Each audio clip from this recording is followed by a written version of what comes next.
All right, greetings. It is 6:01 on May 18th, 2026, and I am Councilmember Johnson, and I will hereby call the meeting of the Community Development Committee meeting of the Community Development Committee to order.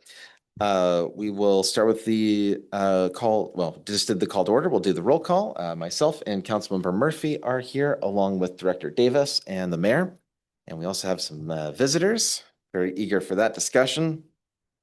Councilmember Washington is asked to be excused, which I do not have a problem with. All right, then we will consider Councilmember Washington to be excused without objection. Next is the agenda approval. Any concerns or changes requested about the agenda?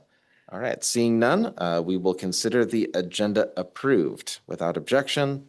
Then we'll move to public comments. Are there any of the members of the public here who would like to make comment for items? It doesn't say on or off the agenda, so just public comment. Okay.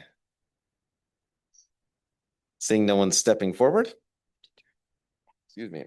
Seeing no one stepping forward, we'll close out the public comment, and I need to mute myself. There we go. That helps. There.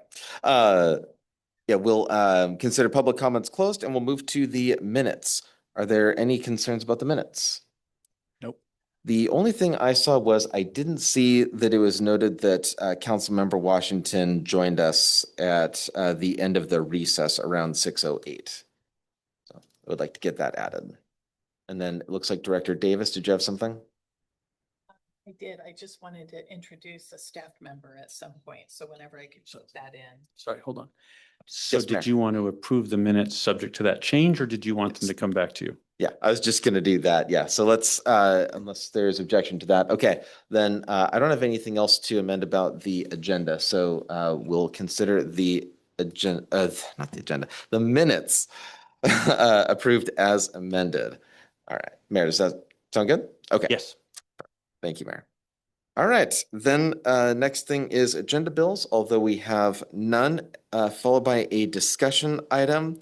Since we do oftentimes state who amongst the staff are here, and Director Davis did want to introduce us to someone. Before we get to that, please. Okay, thank you very much. So Council, I would just like to introduce you to Allison Kirk. She joined our department on May 1st, April 1st. Sorry, the times are just going.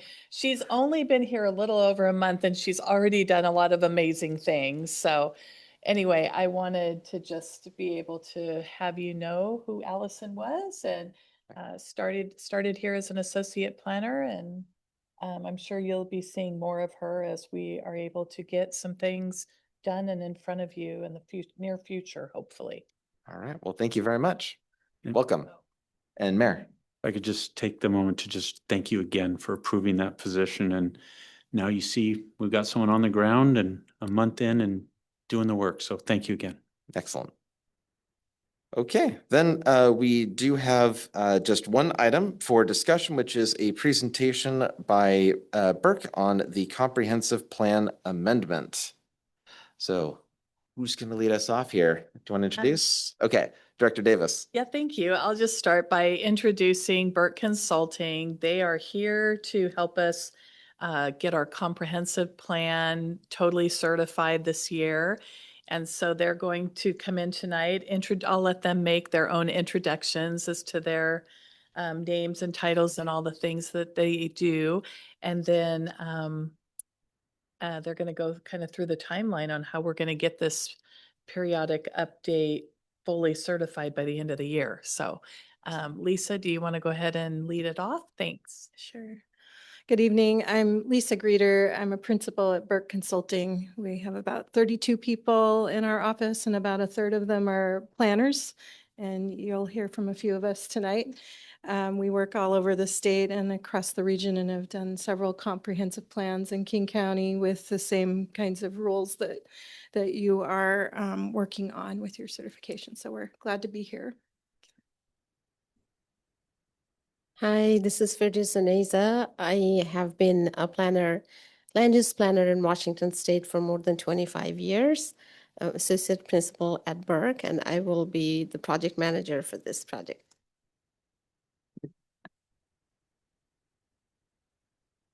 Hi, I'm Stephanie Hindmarch. I'm a senior planner with Burke Consulting, and I'll be supporting the housing element updates and some of the associated analysis for that work.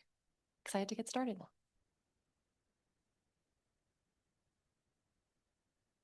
Sorry, we're getting used to the. It's a little awkward. So we just have a few slides, and as Mona mentioned, towards the end, we'll have a schedule where we'll share more of the details. But our goal tonight is just to share the purpose and background and what our scope is intending to accomplish. And so I'll just start off, Mona set us up well, but we're primarily engaged to help the city reach certification and to be complete by the end of the year. And that'll allow you to be eligible for transportation funding. Also to complete a review by the King County Affordable Housing Committee. The city did submit some documents for review, but then held off until the additional work could be done because your growth targets needed adjusting and so on. And so we will also be working on land capacity and zoning citywide and in the UGA. In some areas, we will be focusing on Snoqualmie Ridge as well. So I'll turn it over to Oneza to talk about our first few issues. Yeah, thank you, Lisa. So, when we looked at all the documents that you have, we did review and have identified three major issues, three broad issues that need to be addressed in this process. So number one is housing targets and capacity. So when we look at the letters and comments that you have received from PSRC, and the state regulations, what is required. So the comp plan update needs to address the allocated housing, and we understand that there was a reconciliation process with the county, and then we need to make sure that your housing allocates enough housing, affordable housing, or enough housing for income groups 80% area median income or below. And you'll hear more from Stephanie about that. Second issue is the King County review process. So there is a process that is in place. It's not a very quick process, so we need to make sure that we go through their checklist and their process updates and all of that. And the third issue is land use. So, and we'll talk about those a little bit more detail. But just looking at what is the best mix of your land uses within the city and within the UGA. So for issue number one, can you guys hear me? Oh, yeah. For issue number one, which is housing targets and capacity, we need to revise the city's housing growth targets that are in the plan. So the current adopted plan has targets that are outdated.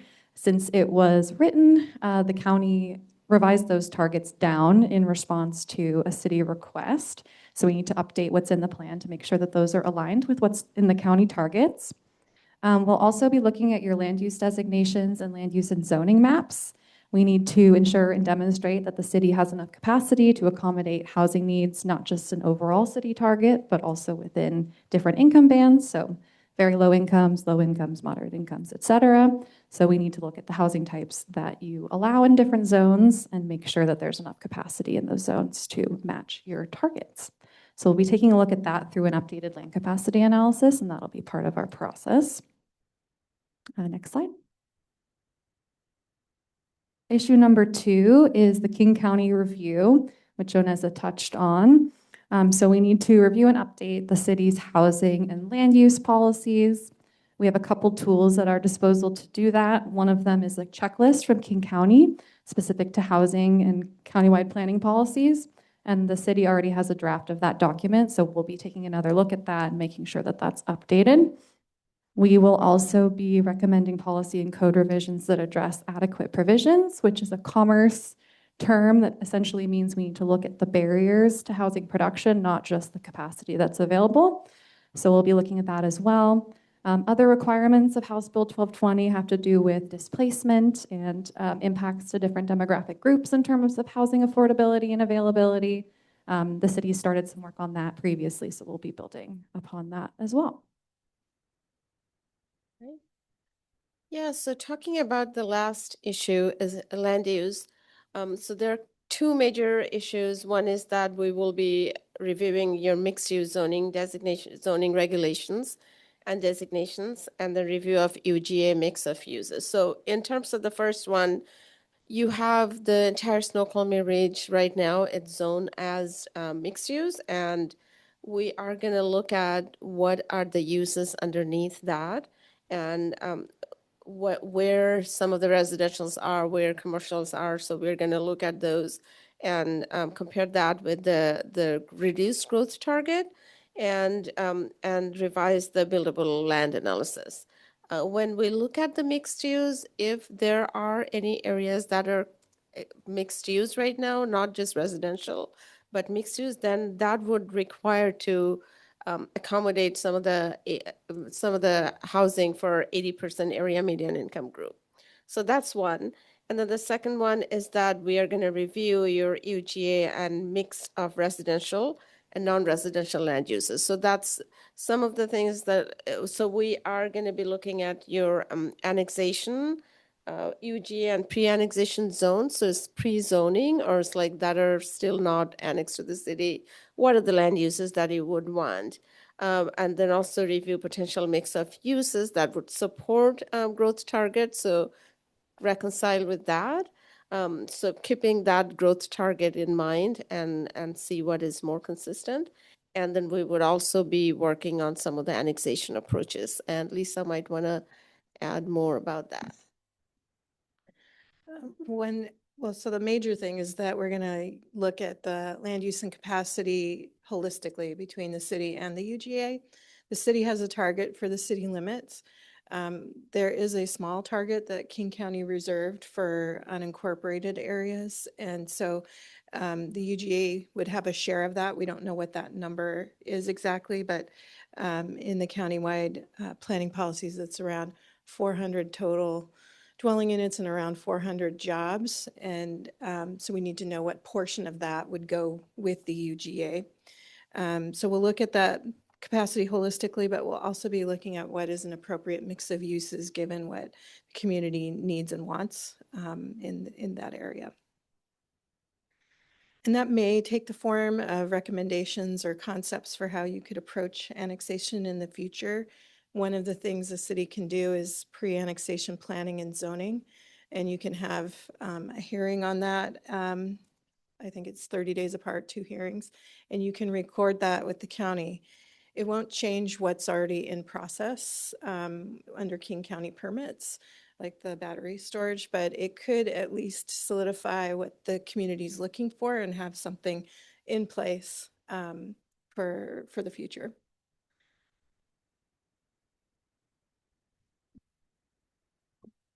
So we have identified issues and we have identified solutions, and this is talking about how we are going to tackle this. So what are our approach? So we are going to first look at and audit your adopted comp plan. We are going to look at what do you have and where the gaps are. We are going to conduct a land capacity analysis. So we already have looked at your existing land capacity analysis briefly. So we are going to start a fresh land capacity analysis. We are going to look at your land use code and update the land use element and the housing element to comply with the state regulations and the requirements. So addressing all of the comments that you have received. So we're going to address all of that. And then we are going to support your adoption process, which would include some of the zone changes. Because when we look at the land capacity and housing units, you might have to change adjust some of the land uses. So we're going to look at that and support you for those zoning changes and some of the code updates. Like Lisa mentioned, looking at UGA and annexation review, and we will also support you for the SEPA update process.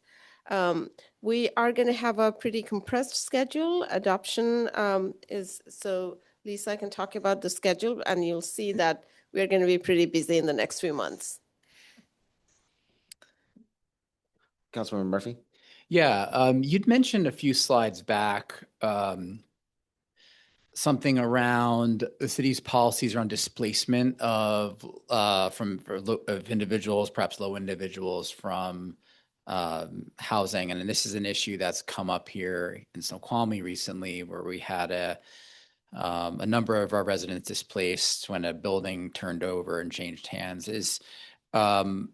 Is the policies or the requirements you're surfacing those that would, I guess, help individuals or put requirements so that individuals that are displaced have a softer landing, so to speak? And is that something that the county is mandating or recommending that municipalities endeavor? Yeah, I can take a first shot at that question, and I'm sure Lisa and Oneza will have some thoughts as well. So it's part of the state requirements under the House Bill 1220. So you need to do some amount of analysis to show what displacement impacts might look like in Snoqualmie. And then I think there's some different pathways you could take in terms of policy to do anti-displacement policies. I think, yeah, there's a lot of examples out there, and I think it can kind of be customized to what makes sense here specifically. I don't know if Lisa, you have examples to share, but.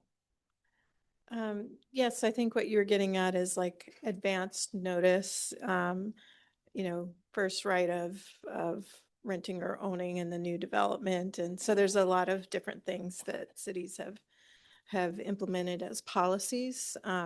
So we can we can look at what you've already adopted and then see if there's some other things that would be useful for the city. Yeah, that'd be great. I know that's particularly timely right now, given what some of our residents have had to go through with when a building turns over, right? With respect to things like notice, and just the proper way of kind of that transition. So I'd be eager to see kind of what, I guess, the state mandates, and then what perhaps we can do above and beyond that. If I can add that, so you are going to be adopting policies as part of the displacement, and then the next level would be implementation, like you were mentioning. It's like how you are going to implement those policies. So that's going to be one layer deeper to that. Got it. Thank you. So I'll just run through this schedule pretty quickly, but May, June, and July is really analysis time and, idea formulation for land use, housing, and zoning. And then we'll be working with staff to review that in July. We would also plan to get engagement going with maybe some postcards and go to events and say, hey, in August, we'll be out there sharing some concepts for you to weigh in on around zoning and the other policy work. And then September and October would be Planning Commission meetings primarily, but also the state review and that King County Advisory Committee review. And then it would go to council. And I'm sure staff and others there'll be updates along the way to council. But this is sort of like the intensive work periods that we were thinking of. I think those are the slides we brought with us. We're happy to answer additional questions or bring up the land use map and talk about any issues that you want to make sure we know about or cover. That could be fun. In a minute. I am curious for the planning commission, how many members are left on the planning commission now? 4. Okay, so we're at 4 and they Mhm. got to show up. Yes, we talked about that earlier. What's a quorum when you only have 4 planning commissioners? Is it 4? It's 3 Okay, because it's the majority of how many commissioners you have. okay. they So, don't but it's have to- still really imperative that we make sure our planning commissioners are coming to the meetings, and possibly it would be a great time to try to find some new planning commissioners Yeah. early on if we could. Excellent. Okay, I got a few things. Okay, So before moving to Snoqualmie, I lived in the Issaquah Highlands, which is probably the closest development that I'm aware of that is kind of similar to Snoqualmie Ridge. It's a relatively similar size, and my recollection is that when I lived there, it was also kind of a big beigey blob that said mixed use final plan or something like that. But now it has been zoned. But also, just like Snoqualmie Ridge, there is an overarching HOA, and then there are the smaller HOAs. And what I'm curious about is, so clearly this isn't the first time this has been done, but I'd like to know a little bit about how it is that code enforcement relates to HOA covenants and restrictions and all those different things, because you've got then a couple of layers that are going on. You might have, say, a form-based code that says, well, the building's got to have this kind of a general design to it, and then there's the very specifics that the HOA has. Does one supersede the other? What happens if there's a conflict between the two, and how does that get resolved? I don't know if you have an answer for me right now, but that's something that I've been curious about as we head into this process. And clearly, again, it has been resolved somewhere very nearby, so this isn't the first time it's been done. So, so we definitely would have to do some research on that. And like you mentioned, that it has been done in some other areas, so we would like to see that. One thing that we would definitely want to know is like, what we understand that Snoqualmie Ridge is under development agreement, so it has its own master plan. So we want to know exactly what uses are where.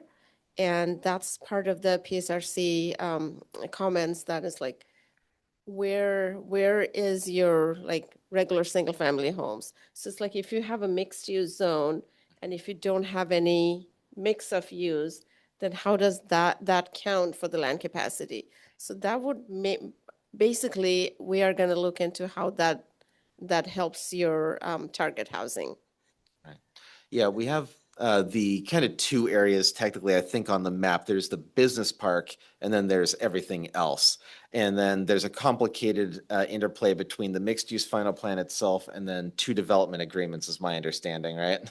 Yeah, and the development agreements may or may not have expired at this point. I think at least one of them did. I think so. I Yeah. think the mixed use final plan is also expired. Okay, so basically, we don't even know what the governing documents are. That's a good start. So obviously clearing that up as well.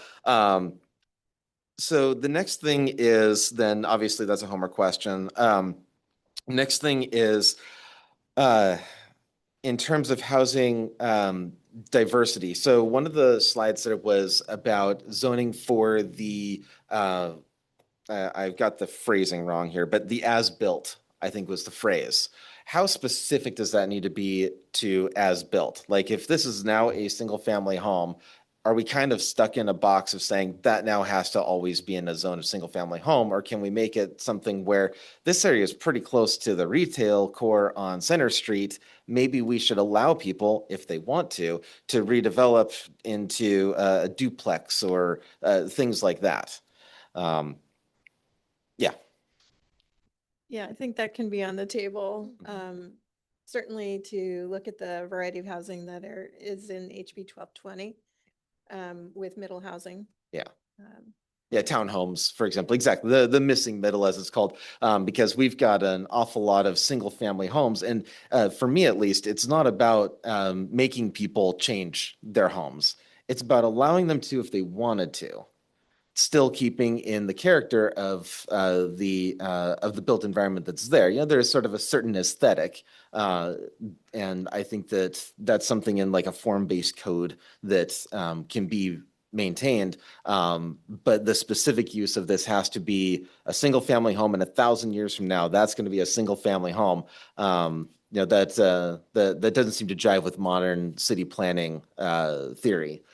So that's something that I'd be interested in. Yeah, and you mentioned a very good point, as built. So as built is when the middle housing ordinance was passed, that was intended to have more infill development in the as built condition. So you have a single family which is as built, but then now you can have accessory dwelling units. So there are so many other legislations have been passed that you can actually have duplex now on a single family home. You can have 2 accessory dwelling units. So technically you can have 4 units in a single lot. So, and those are all, like the city's role is to allow those, but then it would be the property owner's choice whether they want to build or not. But in terms of capacity, when we are looking at the capacity, we are going to look at that. It's like, are those increasing your capacity? Accessory dwelling unit, that would be more affordable to a certain income group. So are we including that in the calculation or not? Councilmember Murphy. So a couple of things that I'm hoping we can take a look at as it relates to this. You mentioned infill and our business park, and I think maybe as you all are kind of looking at our map and doing the audit and the analysis, working with our development staff to understand like utilization within like current like assets like the business park, and really trying to like come at it from like a blank canvas perspective in terms of what is there, are there pathways to reimagine areas where we're not seeing utilization we want into other uses. I think this is a great opportunity to put those types of questions, I would say, on the table. The second thing I want to say is related to affordable housing. As we're thinking about different concepts for affordable housing, I think one of the things that I think research that I've seen bears out is integrating affordable housing within market rate, and whether that's in infill, whether that's developments versus like having, there are other models, right? And I think we have one, right, where affordable housing is confined to a certain sector or location. So I think where I've lived other places where affordable housing has worked really well is to have it be integrated within the community. Whether that's infill, whether that's new development that has a mix of market rate and affordable housing. So that's like, I think, a concept that I actually think would also get some pretty good broad community support within our area. And the last thing I'll mention as it relates to the UGA planning that you talked about, I'd love to better understand ways in which we can, and if I'm hearing you correctly, and I'm not as familiar with the process, but I think the way I heard you describe it is almost like planning and then in some ways, I guess, reserving the UGA, or at least having a point of view in terms of what it may end up being, so that we have a better way to control our destiny with respect to the UGA. And obviously current events are out there and that's a different story, but ways in which we can, I think, have a vision for our UGA so that we can have influence over what's happening there versus having things occur to us. So I'm not as familiar with the process, and you kind of described it a little bit. Maybe you can clarify a little bit in terms of what that entails with respect to UGA planning, and does that give us the ability to reserve or earmark zones or parcels for later use, or is it more of an informal type of arrangement? It is more of an earmark, but it only comes into effect when you would annex. Got it. So, but it does set in motion something, it does give more like what you described, a point of view of what you anticipate, gives more certainty to property owners if they were to want to annex to the city. So it does take your plan and kind of operationalize it a little bit more in the UGA, should an annexation application come forward. Understood. Thank you. If I could just add to that it is good for infrastructure planning as well. So once you said that, then you can know where your major infrastructure is going to go. Got it. Thanks. So I apparently need a little correction on myself there. I could have sworn that the business park had its own color, but maybe I was just looking at the UGA there. It big beige blob was even worse than I thought. So the idea behind mixed use is to mix up the uses. And what really happened was, when this was planned out, they did a pretty good job of integrating the parks, I think, and the trails and open spaces into the residential areas. But as far as commercial and retail goes, that was all just kind of pulled out, and it was practically done as if it was a Euclidean plan. So next thing was, where to go? Oh, right. Is about the idea of corner stores. So corner stores being the kind of thing where maybe you have like a coffee shop or you have a little convenience store where the idea is this isn't your laundromat, this isn't a dentist's office. How narrow can we focus that, and how could that be incorporated in a way that even though they're allowed a little bit more distributed, as there are many cities across the country very successfully, we aren't spot zoning, which is illegal, and also not creating kind of the same situation of it's all mixed use final plan and it's just a big blob. So I'm wondering if we could navigate that again with the idea of allowing, not forcing anyone to do anything with the property.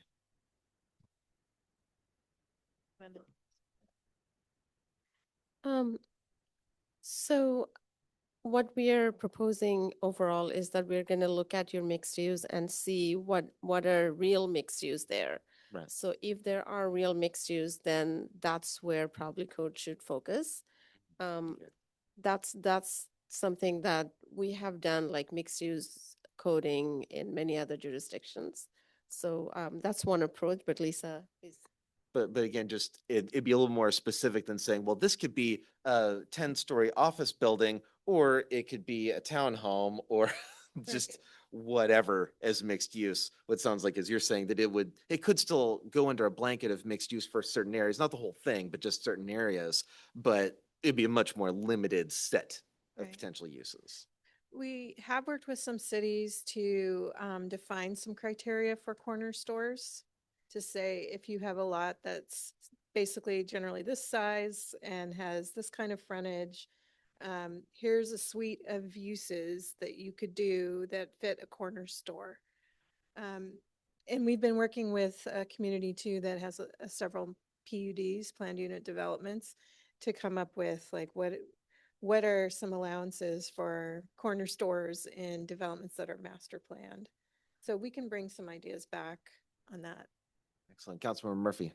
Yeah, so two more things. I think one of the things, and I think this was kind of clear in some of your presentations, and as we're creating the environment for housing development to ensure that we have really great, to the degree to which we can, offer some certainty to developers in terms of where housing may be, where there's opportunity to invest. And I think right now it's like kind of unclear, and you're kind of looking at this and you're like, where can it go? Like, it's just, and I think this is the process of this process to give that clarity and that certainty to developers so that they see Snoqualmie and they know, okay, here are the 3 or 4 spots where something could work. And now it's up to us to figure out, does it pencil or not?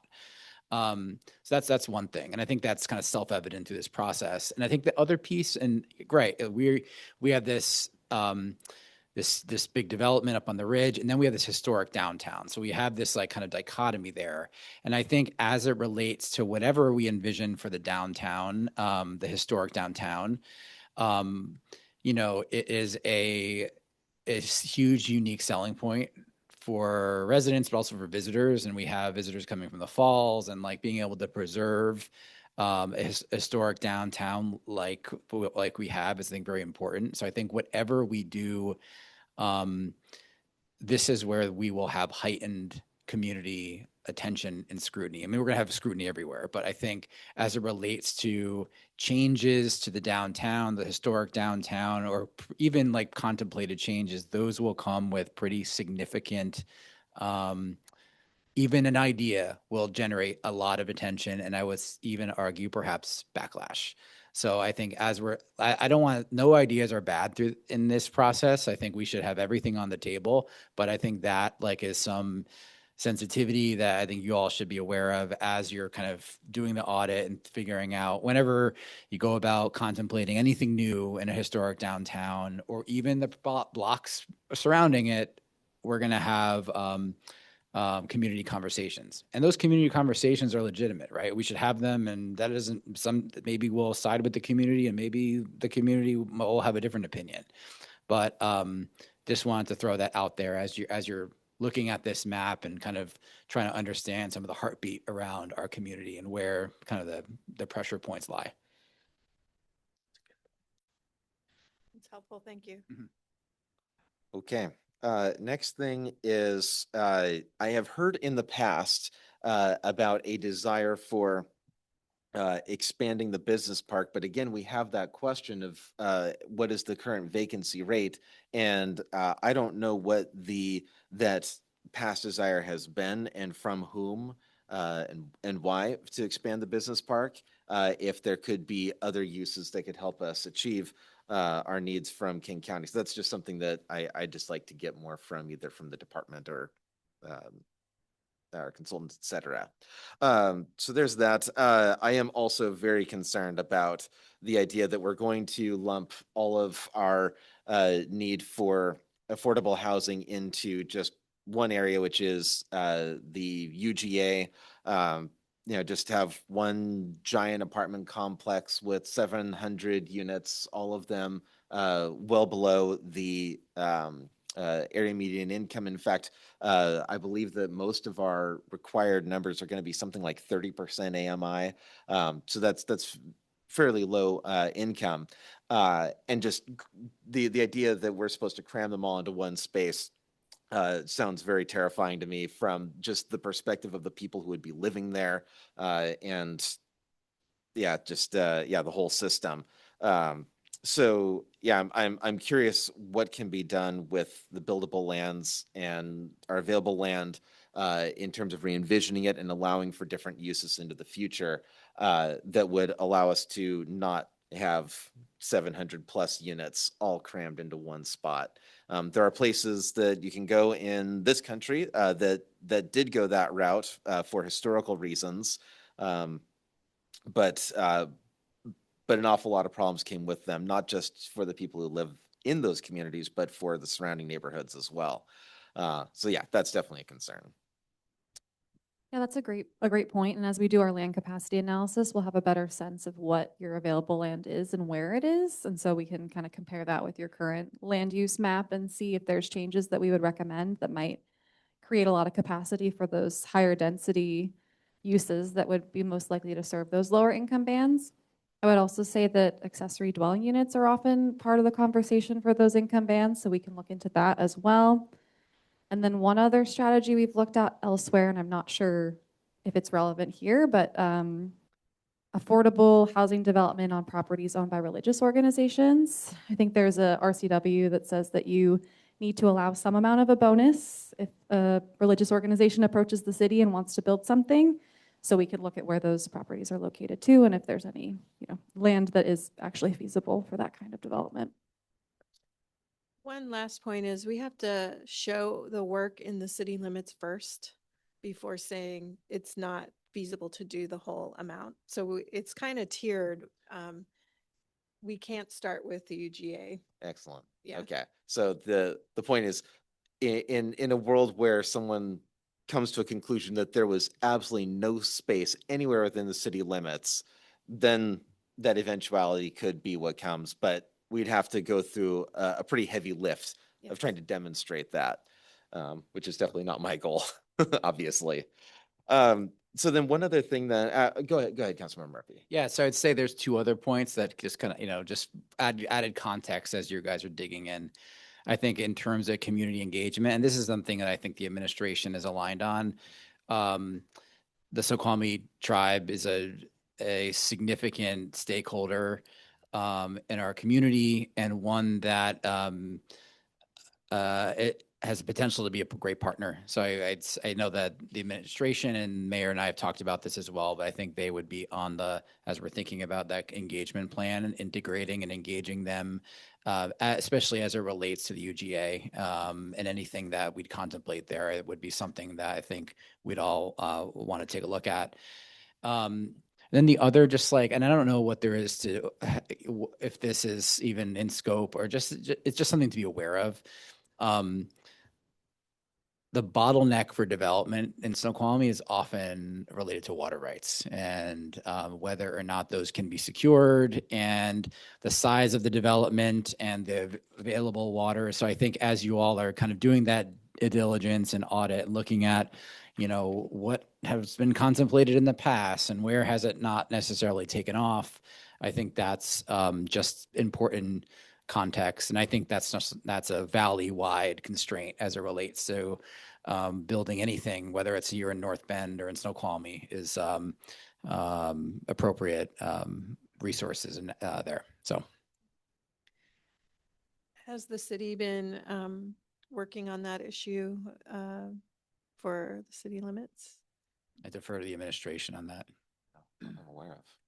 Not that I'm aware of, but we haven't really had any development proposals. So we're we're just finishing building out the ridge and so, but I know that was something to consider when reconciling the growth targets Okay, was lack of water. okay. And then one other development that I'm aware of was Snoqualmie Hills West, I think was the name of the development proposal. This was about 10 years ago-ish. Is that in the mauve area up there, kind of the mauvey? Yeah, Is that where that was proposed? believe so, right? yeah. Yeah, in that, okay. yeah. Okay. And then I'm curious about if there's anything that can be done without well, because this interfaces potentially with state laws and things, but with any sort of ability to I want to use the word require, but I guess to encourage and in the direction of requiring that some proportion of a new development, let's say that there was land that was going to have 10 units, that 20% of them be in that affordable range. To what degree can the city through code or otherwise encourage / require that some proportion be affordable? There's a lot of examples, and I'm sure Neza can add to this. Yeah, but there's mandatory requirements that some cities choose to have to say, when affordable for every so many market rate.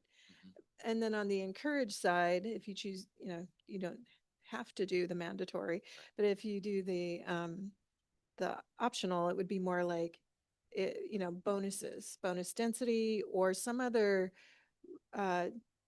carrot in the development standards that would encourage somebody to put one in. Right, there's the school impact fees, I think is one of the carrots. I haven't seen that be one of the carrots necessarily, because the schools are saying this is the impact of new growth and this is what we need for facilities. So I haven't seen that, but That's what we did with the mill site, which is, sorry if you don't know what that is. Sorry, that's kind of the Yeah. northern edge there. yeah, in the Let's see. purple. Yeah, I think it's purple. Light blue, maybe. Yeah, light bluish purple. Yeah, so that's where we utilize that. Yeah, the lilac. Yeah. So anyway, excellent. But thank you. So just something along those lines, because I believe that this is going back like 4 years or something, but I believe that the number of new units would have to be something like 35% in order for us to reach our targets, and that was before these new mandatory units. Now it's probably more like 65% or something, which, I realize this has to pencil out for a developer. We can't put in some restrictions that would just make it impossible for someone to build. But yeah, something along those lines, I think would be something that'd be worth looking into. There are some state, I'm sure you're aware of that Yeah. in the middle housing, that like if you build this many units, one can be. So there are some carrots already in the state legislations. Excellent.